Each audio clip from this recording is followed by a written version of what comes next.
जगामध्ये दोनच गोष्टी आहेत, एक माया आणि दुसरं ब्रह्म. माया मिथ्या आणि ब्रह्म सत्य असे शास्त्रे म्हणतात, संत साधू ज्ञानी पुरुष म्हणतात. माया म्हणजे जे आपल्याला रंगरूप, आकार आणि गुणरूप दृश्यमान जे आहे त्याला माया असे म्हणतात. म्हणजे आकाररूप आहे, गुणरूप आहे, रंगरूप आहे. हे सर्व काही विश्व आहे, विश्वाचा भाग आहे, विश्व आहे. या विश्वाला माया असे म्हटलेले आहे. आकाररूप सर्व माया म्हणण्याचा आपला देह पण आकाररूप आहे,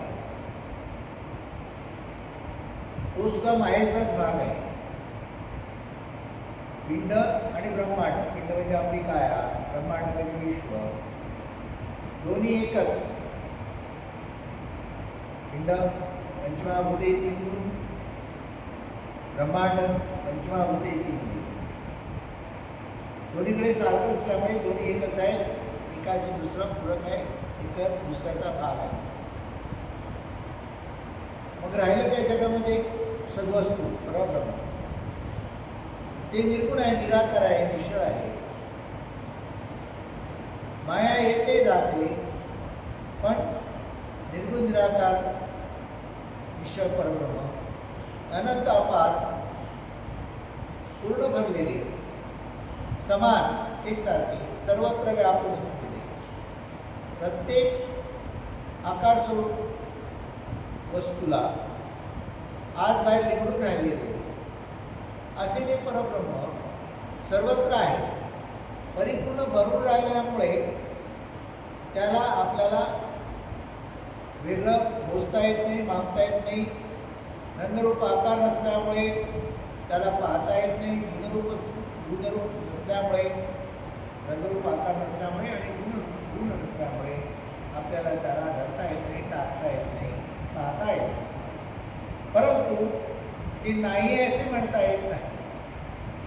आपल्या देहामध्ये आत्मा म्हणून ते वावरते आहे, विश्वामध्ये परमात्मा म्हणून वावरते. आता देहाला, त्या कायेला चालवणारा तो आत्मा, तो त्या परब्रह्माचं स्वरूप असल्यामुळे तो पण त्याला आकार नाही, रंगरूप नाही, त्याला पाहता येत नाही.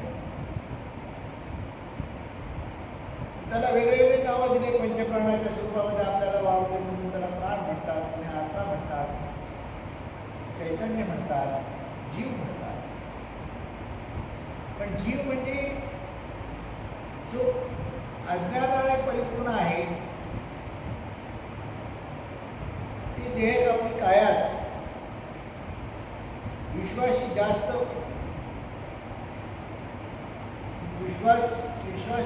मिळून मिसळून आहे, विश्वाशी जास्त जवळचा संबंध ठेवून आहे, विश्वावर प्रेम करते आहे. म्हणून त्या परमतत्वालाच जीव असं म्हटलेलं आहे. परंतु मूळची जाणीव शुद्ध आहे, ती वावरते आपल्याला. जेव्हा काया पडते आणि आत्मा जातो, तेव्हा काया पडलेली दिसते, मृत झालेली दिसते, परंतु आत्मा जाताना कोणाला दिसत नाही. तो जातो म्हणजे काय? देहाशी संबंध त्याचा वेगळा होतो, बाकी काय नाही. चैतन्य वेगळं होतं, बाकी ते सर्वत्र भरून असल्यामुळे प्रभुत्वाचा झाला म्हणजे प्रभुत्वामध्ये येतो. मग काया निश्चय पडते, काय नाश पावते. कारण तरी तिला गाडली पुरली तरी ती पंचमहाभूते आपापला हिस्सा घेऊन टाकतात, आणि जाळली तर उभं राहत होते, नाश पावते. म्हणून हे दिसते भासते परंतु नासते, ती माया. म्हणून आपल्या देहाला माया असं म्हटलेलं आहे. मग विश्वाचं पण तसंच आहे. विश्व आपल्याला दिसते, खरं दिसते, सगळं काय खरं असल्यासारखं भासतं. पण आता जे आहे तसं आणखी 5 वर्षांनी नसते किंवा वर्ष 2 वर्षांनी पण नसते किंवा आजचं उद्या आहे असं सुद्धा बरेचसे भाग विश्वाचा भाग आहे ते बरेचसे आजच्यासारखे उद्या नसतात. झाडं पेढं प्रत्येक ऋतुमानाप्रमाणे बदल पण होतो त्याच्यामध्ये आणि अनेक निर्माण होतात, काही काळ व्यवहारतात आणि नाश पावतात. म्हणून त्याला माया असे म्हटलेले आहे. माया म्हणजे माया हा शब्द कसा आहे, मा म्हणजे जे नाही आहे परंतु आहे असे दिसते भासते. प्रत्यक्ष सत्य नसून सत्य असे वाटते ती माया. मा म्हणजे त्याचा अर्थ असा, या म्हणजे जसे. आता आपल्या शरीराचा अनुभव घ्यायचा झाला तर बालपणी आपण जसे होतो तसे तरुणपणी नाही, तरुणपणी जसे आपण म्हातारपणी नाही आणि म्हातारपणानंतर मृत्यू होणार नाही. म्हणून त्याला माया असे म्हटलेले आहे. विश्वाचाही दोष भाग आहे. जसं आपण त्याच्याशी जवळचा व्यवहार करून सुद्धा आपण त्याच्या अर्थापर्यंत पोचत नाही, त्याच्या खरेपणापर्यंत आपण पोचत नाही, सत्यपणापर्यंत त्याच्या पोचत नाही. म्हणून आपण त्याला सर्व काही खरं मानून व्यवहार करतो आणि त्याचा मिथ्या आपण विसरून जातो आणि त्याच्यामध्ये इतकी आपण घडून जातो, एकरूप होऊन जातो की जेणेकरून मग आपल्याला त्याच्या मिथ्यापणाचा विसर पडतो, त्याच्या मिथ्यापणाचा विसर पडतो आपल्याला आणि आपली फसगत होते, आपल्याला दुःख भोगायला लागतं. ही दुःख आपल्या जीवनात कमी व्हावं म्हणून शास्त्रामध्ये जसं सद्वस्तूचं वर्णन केलेलं आहे ते आपल्या स्वरूपाचं, त्या परमात्म्याचं, तसंच मायेचं वर्णन केलेलं आहे का आपल्याला त्या मायेचा खोटेपणा कळा, त्याच्यामध्ये सत्यता नाही आहे कळा, जेणेकरून मग आपला लोभ मोह आहे त्याच्याविषयीच्या वासना आहे त्या कमी होतील. कारण का ते लोभ मोह, इच्छा, वासना आणि त्याच्यामुळे अहंकार, यामुळे आपण जीव बनलेले आहोत, अज्ञान दशेमध्ये पोचलेले आहोत आणि जीवनामध्ये दुःख भोगतो. हे कळावं म्हणून हा सारा अट्टहास केलेला आहे. माया उद्भवली कशी जाणवते, खरं तिथे काही नाही नसून आहे असं जाणवते. एक आपण पाहतो ते काही दीर्घकाळ राहते म्हणून आपल्याला सत्य वाटते आणि शेवटी ते नाशच पावते. जसे एक स्वप्न एक 10 सेकंदासाठी पडलं, एक स्वप्न तासभर चाललं, तसंच एक स्वप्नच आहे दीर्घकाळ चालणारं स्वप्न रात्रभर आहे, तसं दीर्घकाळ चालणारं स्वप्न आहे. आणि हे की नित्यता आपल्याला कळायला या समासामध्ये रामदास स्वामी अनेक उदाहरणं देतात. एक उदाहरण असं म्हणता येते की नाव लक्ष्मी आहे, बाईचं नाव लक्ष्मी आहे, पण दारोदारी भीक मागते आहे. तशी माया खरी दिसते पण खोटाटी बसते. जसं आणखी उदाहरण दिले अनेक उदाहरणं दिली आहेत त्यांनी की जसं रस्त्यावर आपण उन्हाळ्यात उन्हात चालताना, दुपारच्या वेळी चालताना आपल्याला पुढे पाणी दिसतं रस्त्यावर दुर्गजळ, पण प्रत्यक्षात तिथे पाणी नाही आहे. आपल्याला अनुभवाने माहीत आहे, पण जे हरिण आहे ना, लोक म्हणतात हरिण, त्याला ते खरं वाटतं, ते प्रत्यक्ष खरोखर धावतं त्या रस्त्याने, पुढे पाणी आहे म्हणून. मनुष्य जीव तसाच आहे त्या हरणासाठी आणि तो मायेच्या मागे धावतो आणि प्रत्यक्ष त्याला कधी ना कधी नाश याचा विसर पडता कामा नये. इथे सत्य असं काही नाही, शाश्वत असं काही नाही, याची जाणीव राहायला पाहिजे. तेव्हाच आपण आपलं जीवन सुखाचं करू शकतो आणि ह्या अज्ञान क्रांतीतून मुक्त होतो. आणि ह्याच्यात त्यांच्या वाचनामुळे आपण अनेक दुष्कर्मी करतो आहोत, दुष्टबुद्धी आपल्यामध्ये निर्माण झालेली आहे आणि स्वतःचं जीवन पण खराब करतो आपण. ती होऊ नये म्हणून अभ्यास असला पाहिजे, हे कळलं पाहिजे. त्याच्यातून अनित्यता आपल्याला निर्माण झाली पाहिजे, आपल्याला वैराग्य निर्माण झाले पाहिजे.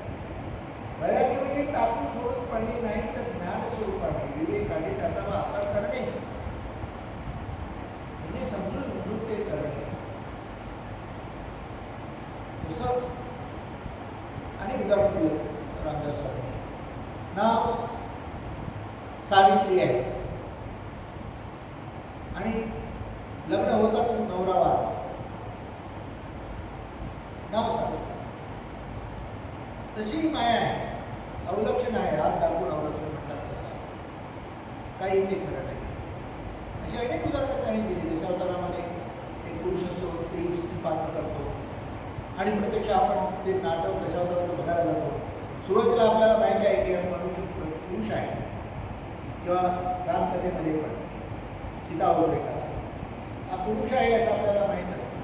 पण ती कथा पाहता पाहता आपण इतकं इन्व्हॉल्व होतो की प्रत्यक्ष काहीतरी त्या पात्राविषयी, त्या काम करणाऱ्याविषयी घडलं तर आपण भूल द्यायला लागतो.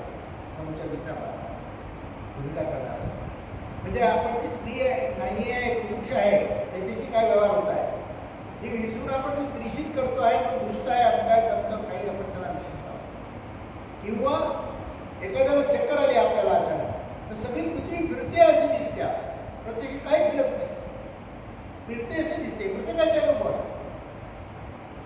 किंवा कावीळ झाली तर सगळं पिवळं दिसतं, ताप आला तर बडबडतो.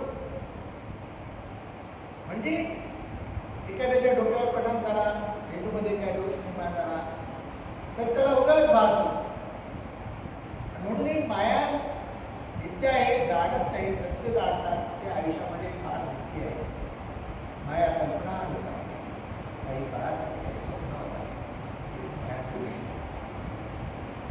लोक बसतात तसं त्याचं एक उदाहरण दिलेलं आहे रामदास स्वामींनी. ते एक दरिद्री माणूस आहे, आळशी आहे, काही करायचं नाही त्याला. पण एक दिवशी असा उताना पडून राहतो आणि कल्पना करतो की एखाद्या श्रीमंताची मुलगी बघेल, मग लग्न करेल तिच्याशी, मग खूप मला डावरी मिळेल, खूप पैसे मिळतील मला, मग मोठं घर घेईल, गाडी घेईल, भांडी कुठे घेईल, सामान घेईल, फर्निचर घेईल आणि ते राजवैभवामध्ये त्या मुलीकडे आलेल्या मुलांपेक्षा नाही जीवन राहील. एका दिवशी नाही माहिती ऐकली तर अशी लाथ मारेल, लाथ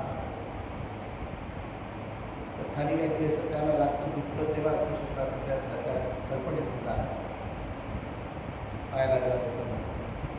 माया तशी आपल्या दत्तबाळात असते, ती वाचते आणि आपण त्याच्या मागे लागतो.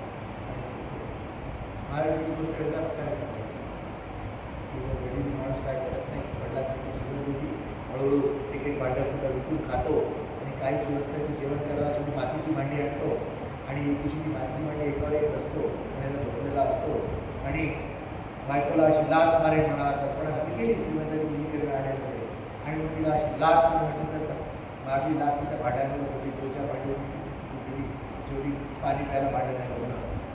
माया अशी अवस्था करते. मायेची सत्यता ओळखली पाहिजे आणि ती ओळखून आपल्या देहाशी त्या विश्वाशी प्रवास केला पाहिजे, तेव्हा आपलं जीवन सुखाचं होणार आणि आपल्यामध्ये सर्व वैभव आहे, आपल्यामध्ये ते ईश्वराची शक्ती आहे, ज्ञान आहे, त्याच्या जोरावर आपण जीवनातल्या सगळ्या गोष्टी प्राप्त करू शकतो. ज्ञानाने, सन्मार्गाने, विवेकाने आणि जीवन सुखाचं समृद्धीचं करून मोक्षमुक्तीचा आनंद घेऊ शकतो. म्हणून माया विद्या जाणली पाहिजे, आपला देव पण मायाला जाणले पाहिजे आणि आपल्याला विवेक वयात निर्माण करून ज्ञान दृष्टीने जीवन जगले पाहिजे. तेव्हा जीवन सुखाचं मिळालं. तेवढ्यासाठी हा समाज आपला दिलेला आहे. तेवढ्या मायाचं ज्ञान असावं. सद्गुणा श्री सदारामेश्वर महाराज की जय. राजाधिराज सद्गुणा श्री भाऊसाहेब महाराज की जय. राज